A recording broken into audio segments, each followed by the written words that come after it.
All right, let's set the scene. Imagine it's August 2023, right here in the US. Suddenly, protests pop up against a visiting official from Taiwan. You see it on the news and think, okay, people are exercising their rights, right? Looks like a totally normal protest. But what if? What if it's not that simple? Well, according to a really deep dive from the Jamestown Foundation, this was anything but a spontaneous gathering. They actually found it was the result of, and I'm quoting here, a years-long process of building connections and influence. So that begs the question, right? If it wasn't just a random protest, what exactly was it? Let's pull back the curtain. We're going to dig into the really complex system that's working behind these headlines. And it's all based on the findings of one single in-depth report. So what is the real story here? Well, it really all boils down to a concept the report explores in a ton of detail. A system that the Chinese Communist Party itself has apparently called a magic weapon. So, what is this magic weapon?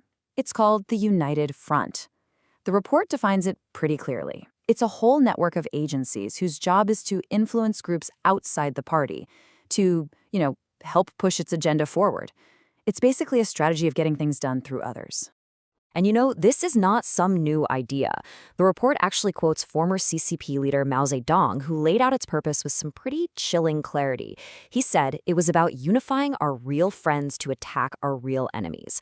It's a playbook that's all about building alliances to box out your opponents, and they've been using it for decades.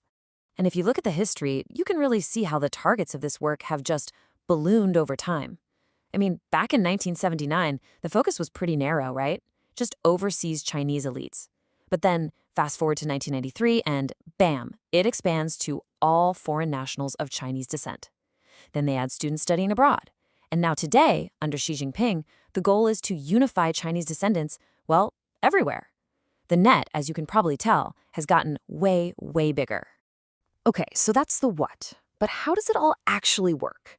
I mean, how does this network operate on the ground? Let's get into what the report calls the co-optation playbook. The report actually breaks this down into a really clear four-step playbook. Step 1, you identify your targets. We're talking prominent individuals and organizations overseas. Step 2, you initiate contact. Officials start building relationships, meetings, invitations to visit China.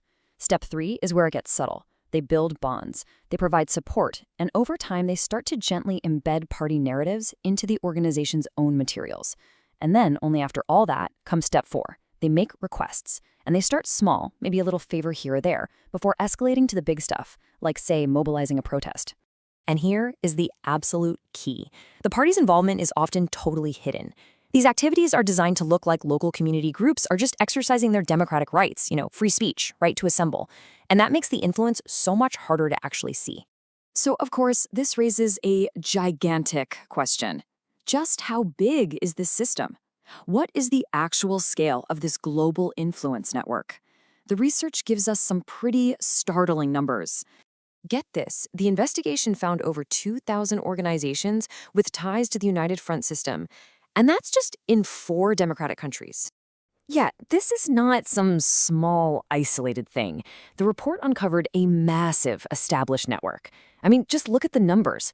They found 967 of these groups in the US alone. On top of that, 575 in Canada, 405 in the UK, and 347 in Germany. The sheer scale of this is, well, it's pretty staggering. And it's not like these are all the same kind of group either. The network is incredibly diverse. The report actually sorts them into 8 different categories, which really shows you just how deeply they're woven into all the different corners of civil society. And what's really wild is the sheer diversity of these groups. We're not just talking about one type of organization. They cover everything from cultural associations to business groups, student unions, professional organizations, political circles, and even media outlets. The strategy here seems to be to have a foothold in pretty much every corner of society. That makes the influence incredibly widespread and, a lot harder to spot.